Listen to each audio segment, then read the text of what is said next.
Depois daquela chacoalhada que Coringa 1 deu no público e na academia lá em 2019, todo mundo ficou com um gostinho de quero mais.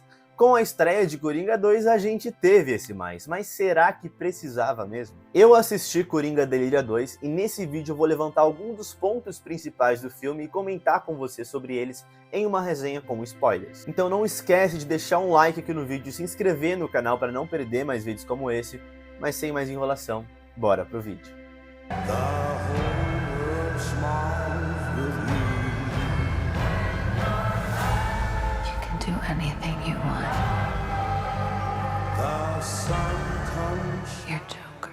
Fazendo uma breve retrospectiva para você entender algum dos meus pontos aqui nesse vídeo, Coringa 2 foi uma promessa de sequência muito grande desde que o Todd Phillips, diretor e roteirista do primeiro longa, postou nas redes sociais lá em 2022 que estava escrevendo o roteiro de Coringa 2. O fato do próprio diretor roteirista ter feito essa publicação na própria rede social pessoal e não na do estúdio, no caso a Warner, sugeriu que o filme vinha de uma ideia genial e que o Todd Phillips ia fazer uma continuação tanto autoral quanto original.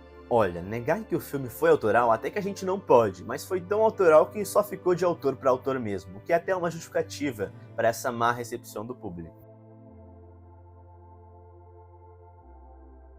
Agora, começando falando pelo personagem do Coringa aqui, a violência policial no fim da primeira sequência em animação já diz tudo. Mostra justamente o que o filme todo reforça. A sociedade não permite a coexistência do Arthur Fleck com o Coringa. Alguém com um distúrbio mental não pode ser ao mesmo tempo um ser humano. Esse é um dos pontos de vista temáticos que o universo Coringa expressa, bem como já expressou no primeiro filme. Dessa forma, a sombra do Coringa vai sempre perseguir Arthur Fleck.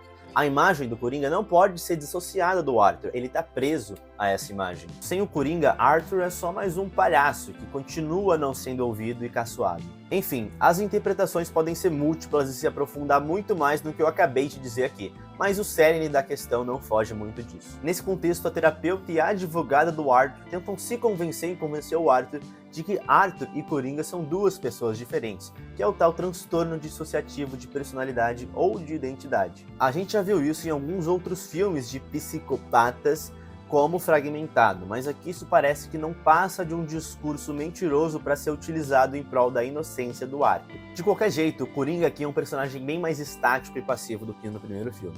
Eu não vou dizer que ele está dividindo o protagonismo com a Lee, que é a personagem da Lady Gaga, que eu já vou comentar mais pra frente, mas com certeza ele é um protagonista com menos força, com menos transformações, ou pelo menos transformações a níveis tão sutis que passam imperceptíveis às vezes. A gente então vê quase que um mesmo arco de personagem em relação ao primeiro filme, só com um desfecho a mais, né? A gente vê o Arthur voltando a ser esse Coringa, só que por fim ele abre mão do Coringa. Melhor, Coringa e Arthur não são dois seres à parte, sempre era o Arthur. Coringa é só a imagem, ele é só o espetáculo que o Arthur dá pro mundo. Falando agora de pontos bons, né, bora. A Lady Gaga canta bem. É isso. Brincadeira, gente, eu acho que o ponto mais forte do filme mesmo é a composição de cena. Desde o trailer estava claro que a cinematografia desse filme tava linda, e tá mesmo. E não é só aquele lindo pelo lindo, como alguns filmes de hoje vêm fazendo, mas é lindo porque tem significado, tem sentido. O problema é que são incontáveis modos diferentes de mostrar o mesmo significado, a mesma emoção, e isso arrastou muito o filme. Se a gente parar pra contar aqui quanto tempo a gente teve de rosto do Coringa sozinho na tela, em planos mais fechados, eu juro, a gente tem no mínimo uns 25 minutos só disso.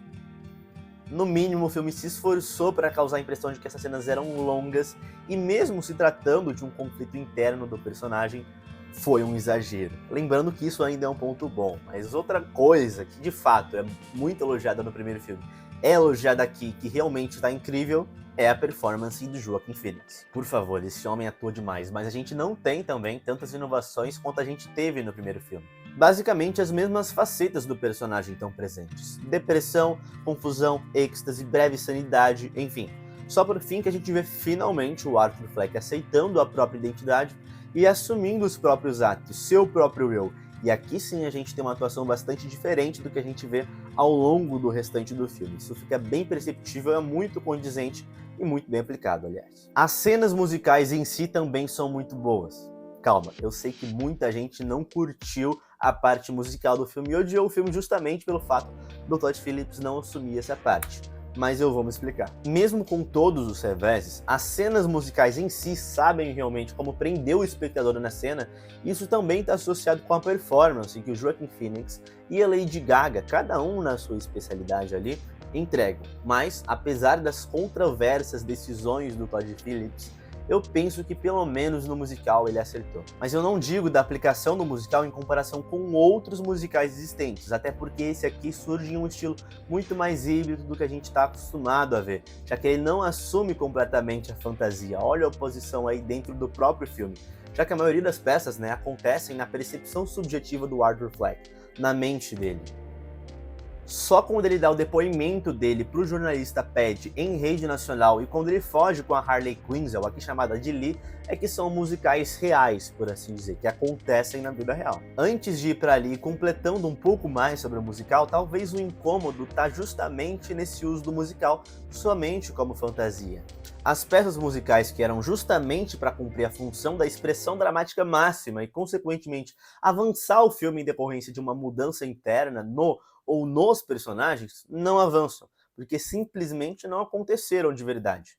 Tá, algumas exceções avançam sim com o Arthur, mas nada grandioso pelos musicais.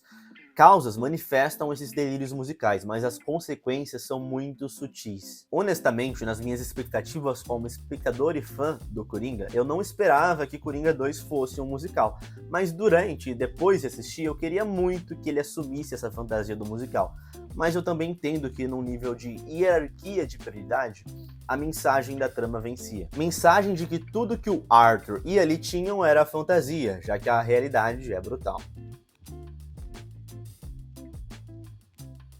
E a Harley Quinzel, gente, inesperado isso que eles fizeram com a personagem. Praticamente em todas as adaptações que foram feitas até hoje, se não todas, é a Harley Quinn que é manipulada pelo Coringa, só que aqui é o contrário. A Lee é quem tá usando o Arthur para assumir o controle, para se tornar a atenção principal do espetáculo. Achei a personagem da Lady Gaga ok, coerente com a história, e mesmo sendo diferente das outras adaptações, ela é quem move o Arthur e, consequentemente, o enredo.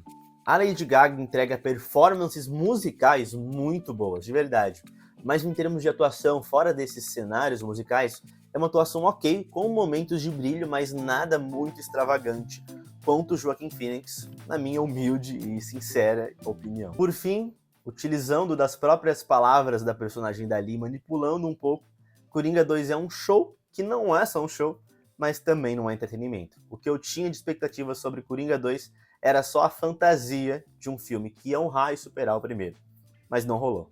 E você, me conta o que você achou do filme Coringa 2 aqui nos comentários. Esse filme é um filme que está dividindo muito o público, e eu penso que eu tô mais ou menos no intermédio desses dois, tendenciando mais a galera que não curtiu o filme. O vídeo foi esse, espero que você tenha gostado. Não se esquece de deixar o like e se inscrever no canal para não perder mais conteúdos como esse. Muito obrigado se você assistiu até aqui, e a gente se vê num próximo vídeo.